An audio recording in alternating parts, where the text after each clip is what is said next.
folks, I'm excited today to be able to give up my spot to preach for a man that I've got tremendous respect for, and I'm going to tell you why in just a moment. But this is Colonel Ryan Denny. This is a man, you know, I talk about servant leadership all the time, and that's how Jesus led, right? I mean, he was the King of Kings and the Lord of Lords, but yet he got down and he washed the disciples' feet. If you didn't know that this man was a colonel in the United States Air Force, by the way he just serves and how humble he is in just serving here at in our Victory Church family, you would never know all that he has done in the Air Force and his amazing career that he has had. Ryan, and I'm going to share in just a moment his bio, but I want you to know that the man I'm going to introduce you today that's going to speak to us today, he serves this church family and has for years. He's here every Wednesday night in our Awana program. He's working with those Sparkies, and it's like herding cats. And he's working with those kids. He takes his turn over in Victory Kids Worship on Sunday mornings and goes over there and works with the kids there. He's always carrying things in and out for Miss Becky and Miss Connie into the church. I think that's the first time I met Ryan. They were decorating for Christmas years ago here at the church, and he showed up to kind of bring everything in, and so I started helping him bring. He just serves. And I think that's probably the secret on why he was so successful in his military career, because he knows how to serve, and he served our country well. Let me share with you a little bit about, this is the bio that I received from Ryan, and I want you to read this. And I've shared it with everybody. You've probably already read this, but I think it needs to be read right here before he comes on stage. Colonel United States Air Force retired Ryan Denny graduated from the Air Force Academy in 1966 and completed pilot training in 1968. Most of his Air Force career was spent flying various tactical airlift versions of the C-130, with flying assignments at Clark Air Base in the Philippines twice, Pope Air Force Base, North Carolina, twice, Yokota Air Base in Japan. He also flew various models of a desk while serving in staff jobs at Langley Air Force Base, Scott Air Force Base, Fort Leavenworth, Montgomery Air Force Base, and the Pentagon. Ryan flew the C-130B in Vietnam in 1968 to 1970, and he went back to Vietnam in 1972, flying the C-130E. He commanded the 40 Tactical Airlift Squadron at Pope Air Force Base, flying missions and supporting contingencies all over the world from 1980 to 1984. After attending Air War College and a tour at the Pentagon, he was 374th Wing Vice Commander at Clark Air Base and then Yokota Air Base. Ryan retired from the Air Force in 1994 after his final assignment at Scott Air Force Base as the Director of Air Crew Training and Tactics at AMC Headquarters. Guys, I'm excited today to be able to share this platform and for us to be able to listen to retired Colonel Ryan Denny. So give him a hand as he comes.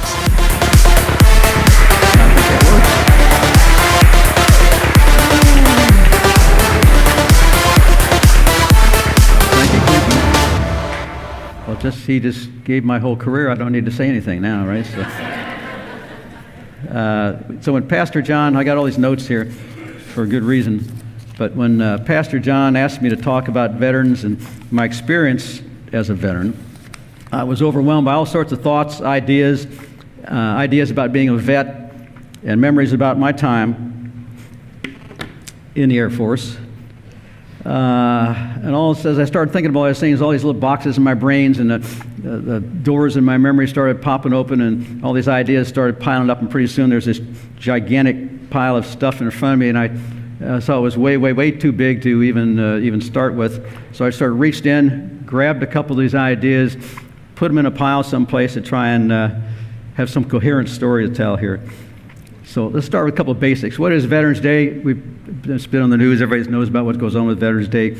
It was the celebration at the 11th hour, the 11th day of the 11th month, celebrating the end of World War I, which was supposedly the war to end all wars. They missed on that account, but they got the 11 part right. So it was called Armistice Day, which then became Veterans Day, to honor all the veterans who served in America's military and to defend our democracy. So what is a veteran? Well, a veteran, you're not just born a veteran. You know, it's not, you don't go down the local VFW and join up because you like to march in parades. Every veteran has served some time in the military. Some as short as 6 months, some 10, 20, 30, some even 40 plus years. But every veteran's story is different.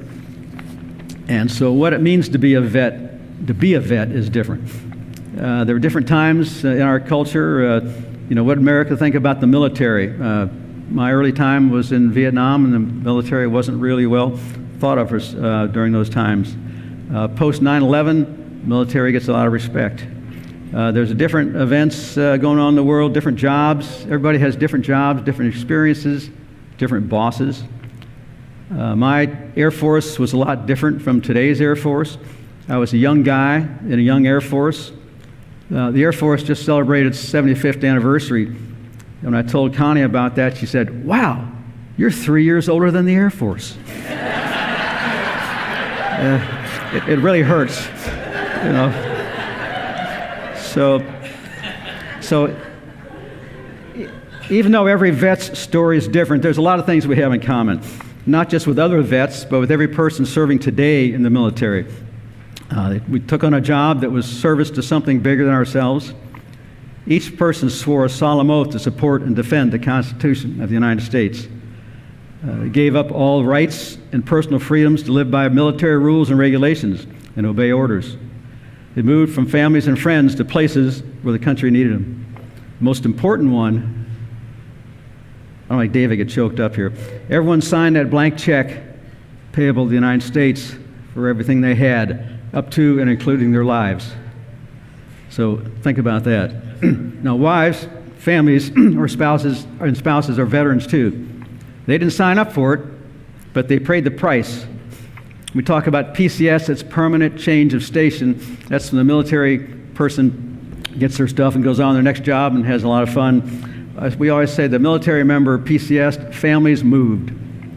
Okay, military spouses had to endure career interruptions, frequent change of address, disproportionate share of parental responsibilities, and lots of times responsibilities for the other families in the unit that they served in. The kids often had a change with changes in schools, separation from friends, and sometimes even the uncertainty whether or when or if mom or dad was going to come back for the next deployment. So the people in the military cannot do the job without support of their families and knowing that they'll be okay when they're deployed or just working the 12-hour shifts at home or for long periods because something's going on in the world. The military people cannot serve well, can't do their jobs without their families backing them up. So another thing we have, I laugh about this sometimes, when you start telling some of your stories, you discover that many of these chapters or experiences in your story, we share those with other families and veterans or people currently serving in the military. I like to think of them as future veterans.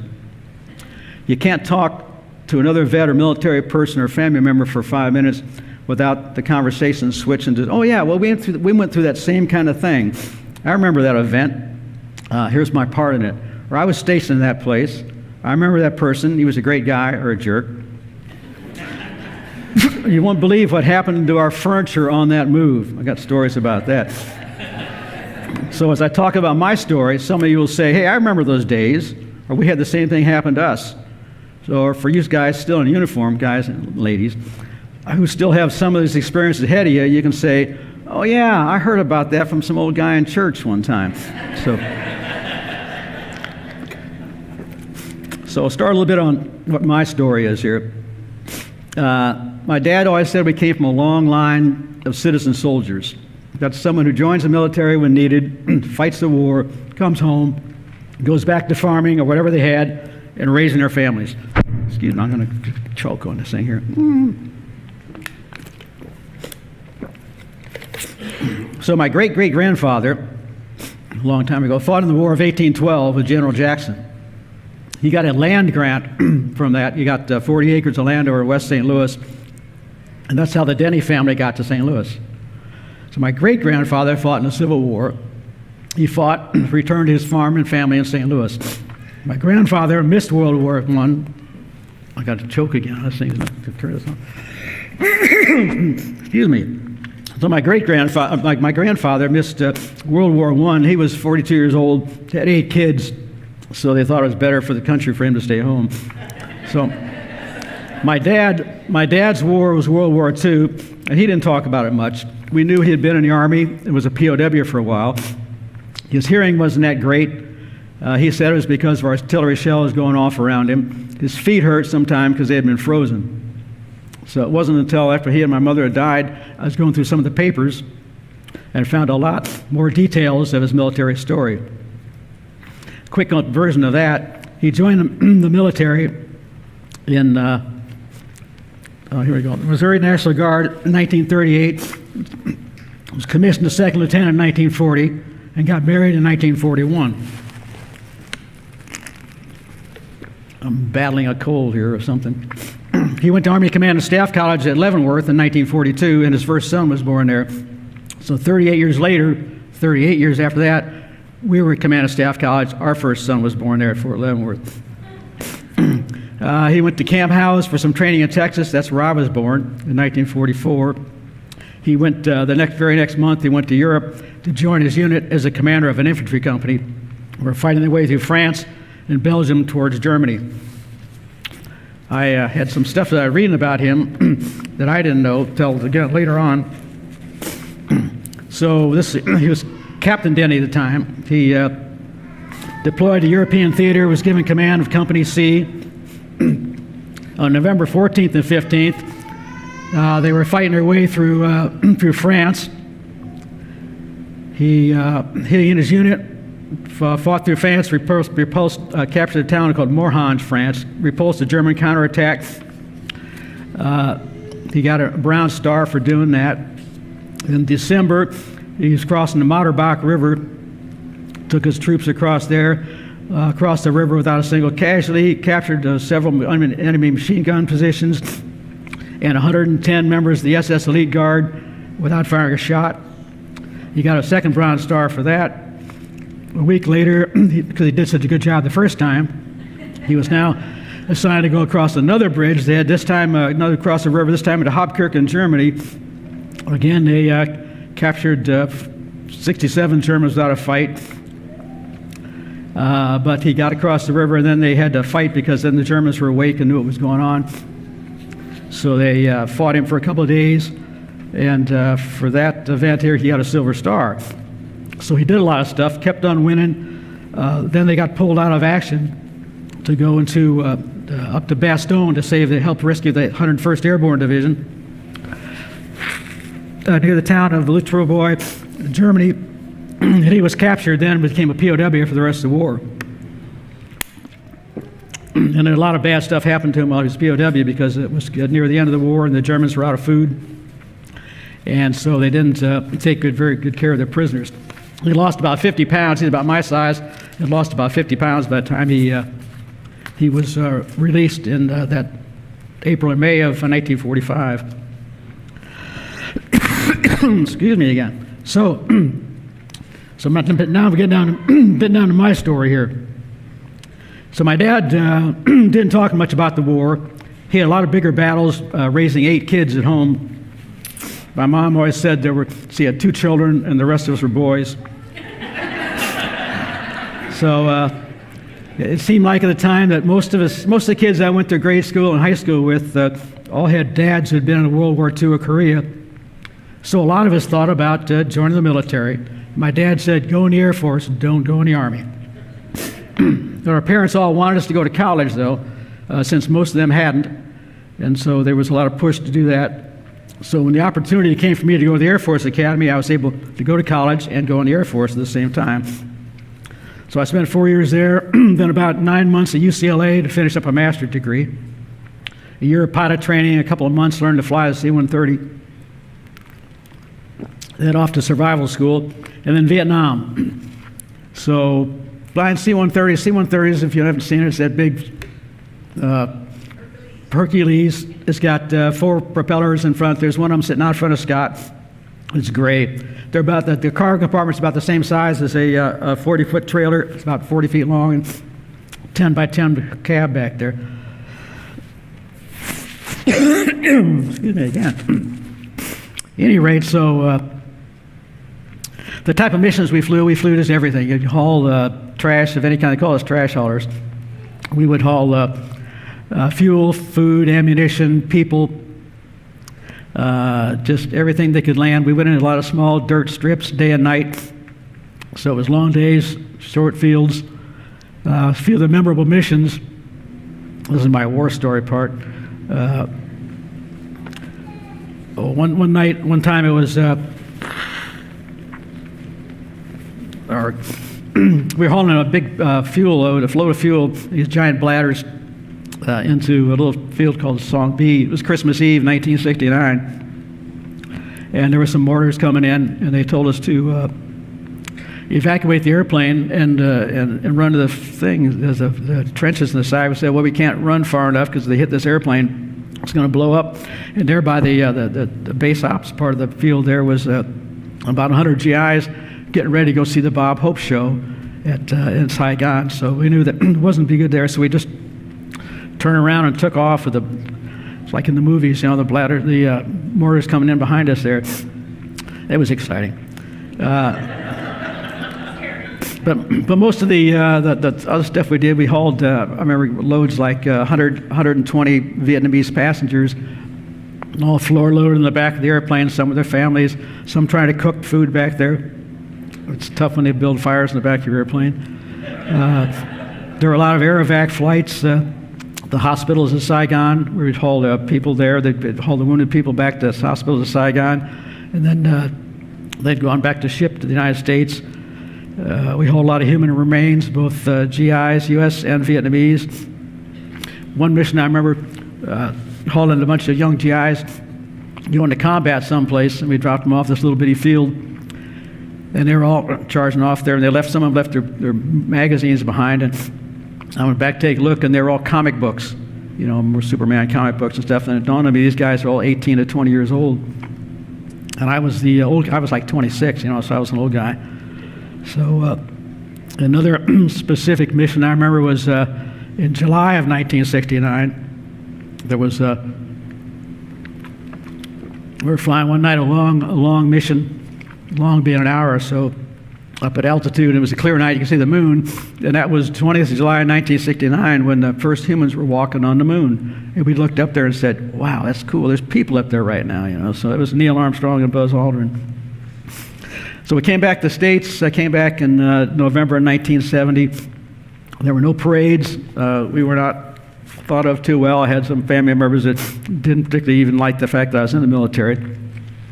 We wore our uniforms because we flew back on a Freedom Bird to Travis, and then put on a bus to go to San Francisco Airport to fly out. It was uniforms on still. There were protesters outside the gate throwing things at the bus, so we weren't too well received. Then got to the airport, turned in my civvies, and flew incognito back to St. Louis. So that was when the military wasn't too well received. Then went to Pope Air Force Base, Fayetteville, North Carolina. Got there, and more TDYs. TDYs, for those that don't know, are short 2, 3, 4 weeks, months trips someplace. And then 1972, there was a thing called the Easter Offensive. We were pulling out of Vietnam at the time. There were only about 24,000 Americans left there. And the North Vietnamese were coming down from the top, invading a lot of places, and so there's some air bases that need to be protected. The airplanes we were flying at the time had some all-weather, high-altitude airdrop systems, so we could drop ammo, fuel, supplies to small little bases that were surrounded by the Viet Cong. And stay out of range of the enemy fire. Well, we were supposed to go over there for 2 or 3 weeks to do that, and we must have been successful because they kept us around for about 6 months. So there's another one of these short-term TDYs that ended to be a long-term TDY. Left home in August and got back just before Christmas in 1972. Now, if you remember back in those days, there was no internet, no cell phones, computers, no contact at all. If you were deployed someplace, maybe a phone call, if you could find a place that had a phone call, and it seems I remember that it was $5 or $10 to start the call and $1 a minute so we didn't do a lot of those. You sent letters if you could, but turn time on a letter, 2 weeks to get there, 2 weeks to come back. No certain return dates. The wives were told to call the squadron duty officer and he'll let you know anything. So that was a lot different from what it is today. Well, so then we got back from all that stuff and went to Langley Air Force Base, Virginia, which is a staff job at a headquarters there. It was supposed to be a 2-year job. I thought, hey, I can spend a couple years in the headquarters. It's supposed to be a 4-year job. A couple years at the headquarters. They had a C-130 wing there. I could fly airplanes for a while, go back to the headquarters, fly, headquarters, fly, headquarters. I could have stayed there for 10, 15 years, I was thinking. Well, 18 months after we got there, they said, no, you're all moving to another base. They took all the C-130s in the world and transferred them from Tactical Air Command, which is one command, to MAC, which was here. And as part of the deal, me and about 100 other people got to go with it. So we moved from Langley to Scott. Good things, bad things about Scott at the time. Bad thing was that we had to move here in a hurry. The good thing was, it's where I met Connie. So it was a plus. Of course, just as we were starting to get serious, Air Force said, "Not Ryan, you're going to Leavenworth now." So I went to Leavenworth, and we got married at Leavenworth. So spent a year at Army Command and Staff College, same school my dad had been to 38 years before. And then I spent another couple of years as an Air Force officer liaison to the our U.S. Army. It was kind of a hostage exchange thing there. They kept me there. So, so we got, Connie and I got married there in this old chapel that was 100 years old. It was been dedicated to Custer because he was from that area there. And the Battle of Little Bighorn had been 100 years before that. So that may mean something. I'm not sure.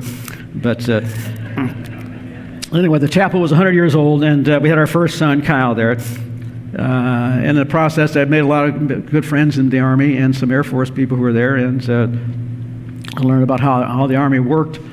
Since they were our number one customer, flying C-130s, it was a good thing. So I learned all about that. So then, next job was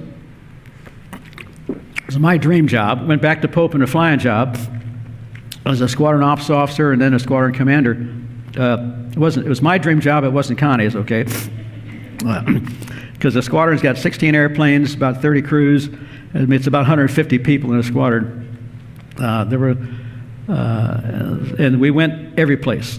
3 or 4 months a year, we went to Europe, 2 months at a time. We'd be based over there in Europe. We'd fly all over Italy, Turkey, Greece, every place, and wherever they wanted us to, and it was great. Now, the good thing is that we deployed as a squadron, which meant that all the guys, we didn't have any women flying at the time, all the guys would pick up and go together, which is good because they were our friends. We knew them, we knew how to work with them, we knew we could accomplish.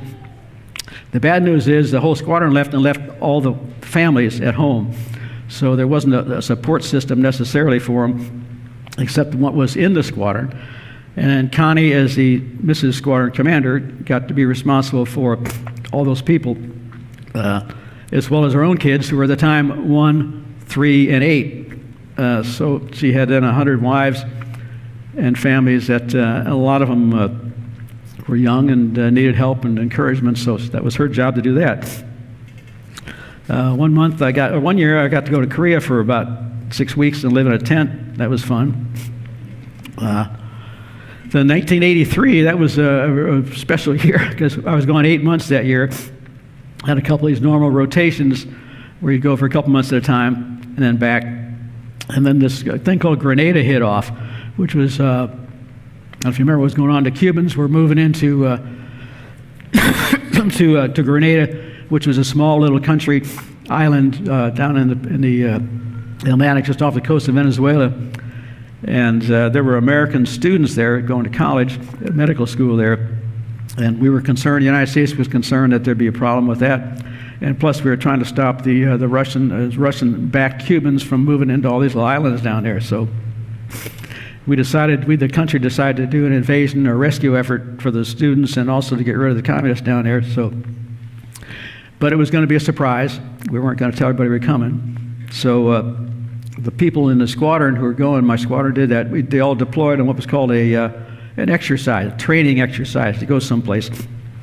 Well, it went down and made these airdrops at Point Salinas and landed at Point Salinas in Grenada. And the wives saw it for the first time on CNN. See the news. That's my husband down there. Well, at the time, this was 10 years after Vietnam, and most of these young people in the squadron had never been in a combat-type military before. I think they thought it was a flying club.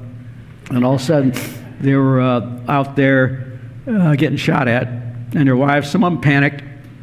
And like I said, I'm out there doing this, and Connie's home with the squadron wives and 1, 3, and 8-year-old kids, right? So it was exciting and fun for me, a lot of work for her. Well, after a couple of years of doing that, which was my dream job, and then sometime I think if you're going to stay in, you need to do things to get promoted and stay in the Air Force a little longer. So went to Air War College at Montgomery, Alabama. It's called War College, but mostly what we learned there was how to avoid wars, if at all possible, because military doesn't really want to go to where we want to avoid wars. Another thing we learned down there was one young son, Kyle, came home one night and said, "Dad, what's a SKU?"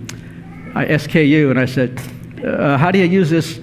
Where'd you use?" It's like one of those things on a digital thing on a piece of package that you go that they check out at the commissary or something. And no, SKU. He says, "Tell me what they say." He said, "Well, I got there. This lady said, 'Welcome to Bible School,'" and I knew there's a different language completely down there. Of course, Pastor John knows about what that is. Yeah. So we went there, and then part of the other career progression there, we moved to the Pentagon for a couple of years, learned about Air Force budgets, made a lot of friends from other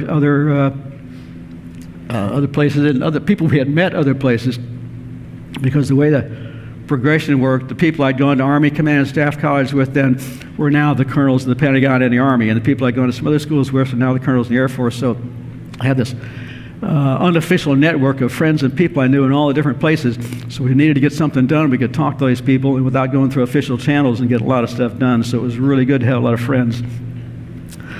So the reward for a job well done at the Pentagon was to go to the Philippines again. Again, this time I was the vice commander of the wing. And terrorists had been sort of shooting at Americans in the Philippines then. So there was a danger of getting shot. So it was not on base so much, but anytime you went downtown for anything, we had to wear civilian clothes. And I'm thinking, okay, here I am wearing civvies. They're not going to know I'm American. I'm not worried about it, right? So, especially because then you didn't have cell phones. You had this brick you carried. It was about this big. And since I was one of the leaders, I had to have with me all the time. So Connie would carry it in her purse, so that'd shoot her maybe. So, but it wasn't really that bad. I mean, it was that people were very, very friendly. The Philippines was a great place to be. And one time while I was there, I did get to fly a mission back into Vietnam to help to take a repatriation team that was moving remains from some Americans that died over there in Vietnam during the war. And this was in 1989, so it had been a long time. Flew back into Tan Son Nhut, which is Saigon. And it was like going back to a high school reunion when the high school's been closed for 20 years, because the airfield was there that we'd lived at for such a long time, was there, and there were some old broken down airplanes over in the corner, which used to belong to us. But it was very, very regimented. There was one little old guy, though, who was driving the Follow Me truck. So we followed him into the parking spot, got out and sort of looked at us and talked to us. He thought maybe the Americans were coming back to Saigon. We weren't, but it was just interesting to go back there after all those years. Well, then after Clark was supposed to be a couple-year assignment, but after 1 year, someone said, well, let's reduce the U.S. presence at Clark in the Philippines and move everybody up to Japan, up to Yokota. And so we went with it. Now, that was another interesting story, talk about household goods. When we left the States to go to the Philippines, they shipped all our household goods to Japan. Don't know why they did. So eventually we got them back to Clark where we were, and then a year after being there a year, they said, you're going to Japan. I thought, okay. So we went to Japan, and they shipped some of our household goods to Korea.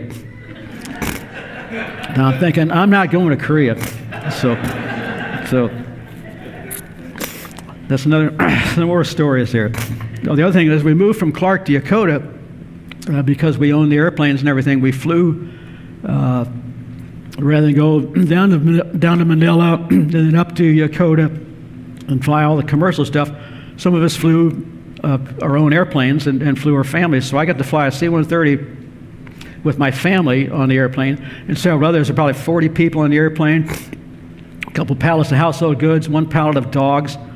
It was like all we needed was a mattress on top of the airplane. It felt like the Beverly Hillbillies at Claflin's moving someplace, you know. So.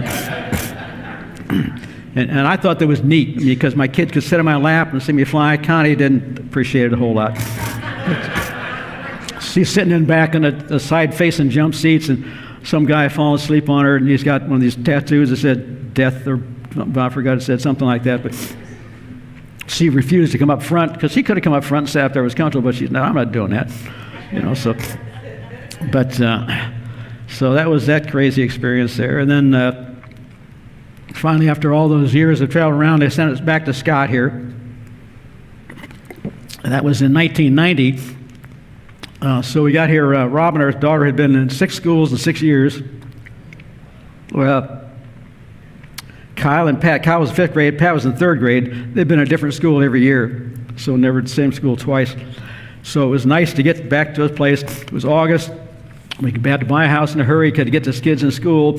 And if you remember August 1990, what happened was Desert Storm and Desert Shields kicked off. And that was when the Iraq invaded Kuwait. It was threatening Saudi Arabia, so we, the United States, were going to do something to stop them. And so they buried me in the Ops Center for the next 3 months, trying to figure out how to help deploy all this stuff.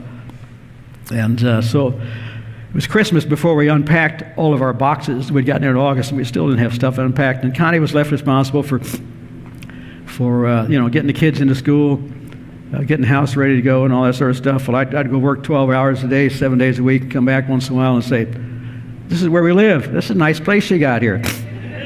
So anyway, but then after things quieted down, and it was almost a normal life for a while there. So then I retired in 1994.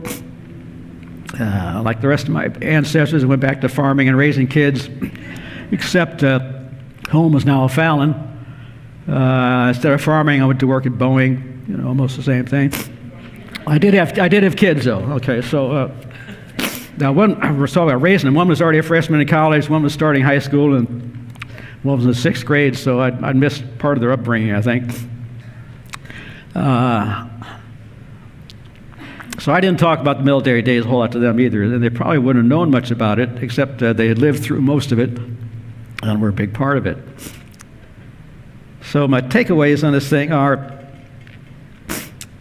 people always say thank you for your service, and I keep thinking, at first when they started saying that, I felt uncomfortable because I felt I'd had a good time. I enjoyed my service. I didn't feel like I needed to be thanked for it. Then it dawned on me later that they're not just thanking me, they're thanking everybody. They're thanking the families who gave so much. They're thanking especially all the people who are currently serving in the military, our future vets. They're the ones doing heavy lifting. They're the ones who are sacrificing today to keep our country free. And their story is being written today. It'll be different circumstances, different times, but the same values and the same commitments we had. So I talked about my dad some, and me too, but my dad's obituary was a quote from General MacArthur. It said, "By profession, I am a soldier, and take pride in that fact, but I'm prouder, infinitely prouder, to be a father. A soldier destroys in order to build. A father only builds, never destroys. The one has the potentialities of death, the other embodies the creation of life. It is my hope that my children, when I am gone, will remember me not from the battle, but in the home, repeating with them our simple daily prayers." That was General MacArthur. And that's the way my dad felt about it. That's the way I feel about it too. So anyway, I'm done with my story.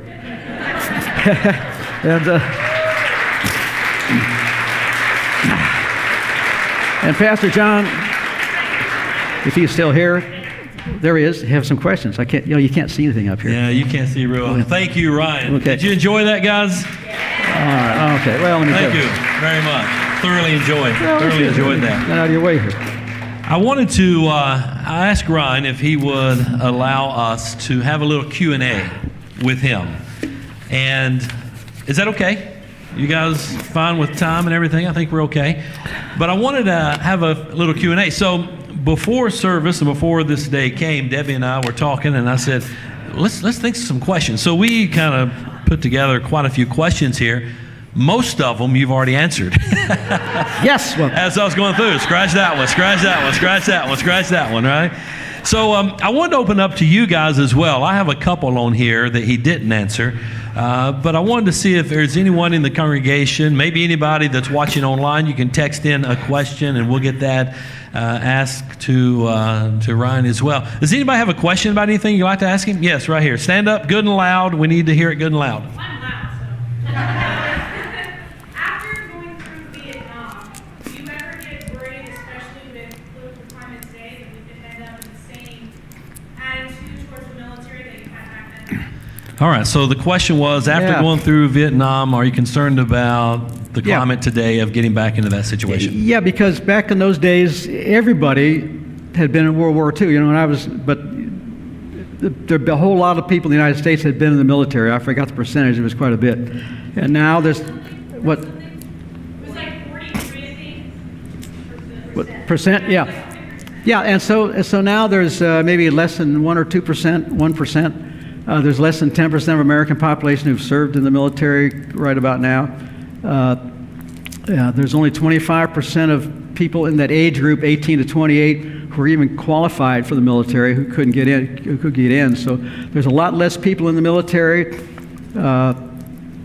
now, and because of that, the military has a tendency to be kind of separate from society, and that was the problem going into Vietnam, where the military was separate from society, wasn't part of it. I think, so yeah, I'm concerned about stuff like that happening. I'm not sure how to make that change any different. There's less and less people in the U.S. join the military. Less and less people have friends, relatives, brothers, cousins that were in the military. So, and as that happens, then we become like mercenary soldiers that someone hired to go do something, you know. So I think that's, and people won't appreciate the military as much. So yeah, I think that's a concern I have. Can't do anything about it, I don't think, but that's a concern. All right, good question. Anyone else with a question? Yes. Okay. If you could describe your experience at the Vietnam War in one word, what would it be? If you could describe your experience in the Vietnam War, what would it be? Well, it was, I was young and dumb, wasn't necessarily afraid. The people I knew were killed. Never thought you were going to get killed. So it was challenging. Every day you did something that was hard, it was different, and you succeeded. You know, so that was, I don't want to say it was a positive experience, but it was not negative. It was a challenge. You were going 100 miles an hour every minute, and you lived. So that was the good part about it. The bad part about it was there's a lot of bad parts I could describe, and they're bad, but they've lasted with me a long time, but they haven't affected how I look at the life, I don't think so. So how would I describe it? It was something I did, and I don't want to ever do it again. Okay? Yeah. So you were kind of focused on the mission. Very focused on doing what you're doing, and you know, you went to places, you're getting shot at, and it's nasty, and you're really doing everything you possibly can, and you did it okay. So you survived, and you said, this is good. Yeah. It's like race car drivers who just do this stuff, and they get that adrenaline going, they do it, and then they come. Right. So, yeah. Anybody else with a question? Go ahead, Carl. How has your faith evolved over the years? How has what? Your faith. How has your faith evolved? Faith. That's a sermon. It has evolved in the military. You know, you bounced around from church to church, and or not at all. And it wasn't until I got here, I will tell you, that this is the first church I've actually feel like I belong to this church. It's a unique church, the way it handles the military. Amen. So I think my faith has probably evolved a lot more in the 10 years or so that I've been here than it did the whole time. Everything else in life prepares you for that. You know, I used to think, reading all these books, at one time I thought, my real job is like, remember Patton, the movie? I'm going to be a leader of a huge force in combat and win a war someplace. And after these years, now I thought, you know, God was preparing me to do something. Now I realize He's preparing me to teach Awana Sparkies. That's what it is. That's awesome. That's awesome. Anyone else with a question? Anyone else with a question? All right, I've got several on here, as most of them you've already answered, but you talked about joining the Air Force. Now, your father kind of said, go Air Force, right? Yeah. That's what I heard you say earlier. Yeah. Was that the motivating factor? Okay, I'll go to the Air Force? No, I liked reading books about flying stuff, and I thought that was pretty neat, and I really wanted to do that. I will tell you, just when I was getting ready to go to the Air Force Academy, my mom sat me down and says, Ryan, I don't think this is going to be a life for you. I don't think you're going to enjoy it very much and not do well. So moms don't always have the right answer, you know. But Yeah. she said, if you really want to do that, just go ahead and do that. So I did. But what was the question?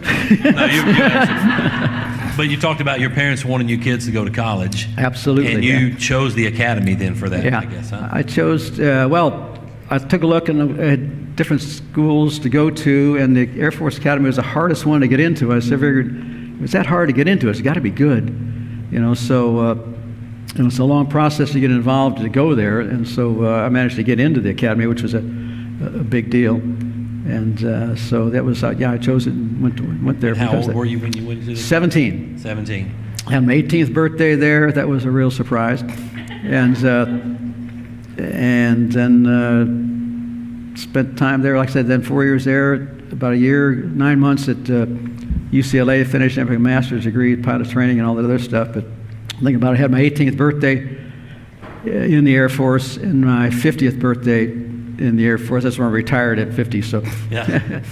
Is there one instructor or trainer that sticks out in your mind above anybody else that you had? Man. Not one so much. I tell you, in the military, you learn there's a lot of good leaders and some bad ones. And I learned from the bad ones how not to do things, Yeah. and I learned from the good ones how to do things. So they're just a mix of them. I couldn't pick one out of all those people, though, but yeah. Yeah. And this one you've already alluded to also. We were talking about how, in an age of when you served of no internet, no social media, no emails, no cell phones, obviously, Yeah. no, Skyping or Zoom or anything like that. Yep. So communication, you were completely disconnected. Completely disconnected. We And went, vice versa, Connie. Connie, yeah, well, she's got stories about that where, we'd gone for a couple months at a time, and we'd always fly through, going from Pope over to Europe, we'd fly through lodges, which is kind of halfway across there, refuel and spend a night and then go.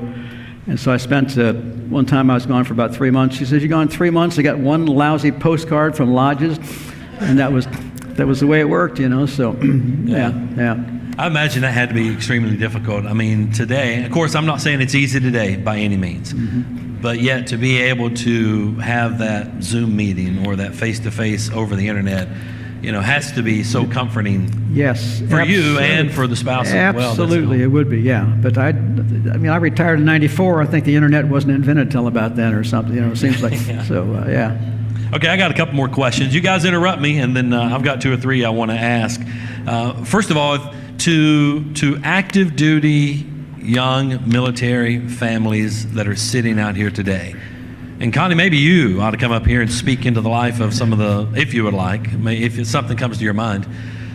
What would you speak into the life of these young men and women that are currently serving today and the families that are serving today? What's a word of advice or wisdom or something you'd speak into their life? You're doing a great thing. You're probably all doing really well at it, or you wouldn't be keeping on doing it. It's important.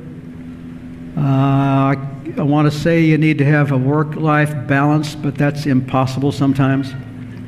You have to appreciate your families, what they're going through, as well as what you're going through. And the only thing is to understand that people do appreciate what you're doing. I personally do. I think it's great. I've got great faith in the young generation who are coming up today. I talk to some people who say, man, I'm glad I'm not in the Air Force now. People are doing stuff so different. Yeah, well, we said the same thing then. Or no, there's a 2,000 years ago, Socrates, or one of those guys said the same thing. He says, this younger generation is terrible. They don't know what's going on. Everybody says the same thing. But the Air Force you're in today, the military you're in today, is as tough and as good as the one we were in, and you're doing a great job. Just keep on doing it. Amen. Amen. That's good. I got two more questions. One question is this: what would you like more people to know about veterans, as a whole? Oh, wow. Again, every veteran's different. Every veteran's got a different story.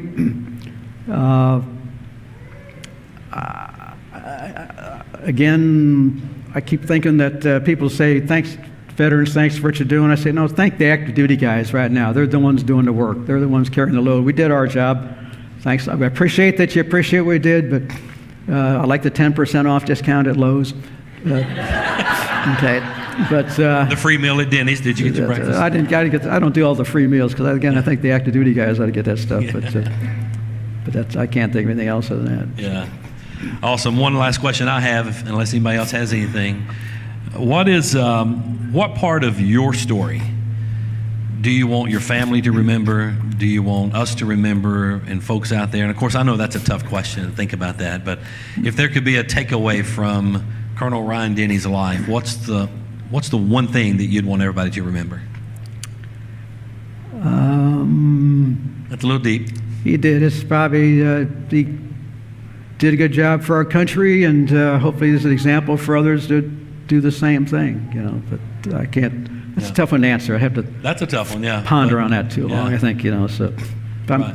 I don't like I said. I don't normally tell people all my war stories, except when the difference between a fairy tale and a war story, right? Fairy tale starts off once upon a time in a land far away. War story starts off, no kidding, this really happened. There I was. From that point on, they're exactly the same story, only limited by the imagination of the person telling it. So I don't tell them other stories. Like the kids, they don't. I don't really talk to them about Vietnam because they don't really ask, and I'm not sure what I'd tell them because there are good parts and bad parts. Right. I hate to say there were good parts, and I'd rather not talk about the bad parts. Yeah. So yeah. Well, I do thank you so much for your service. Okay. Give him a hand. Thank you so much. Thank you for sharing with us Okay. today. Thank you.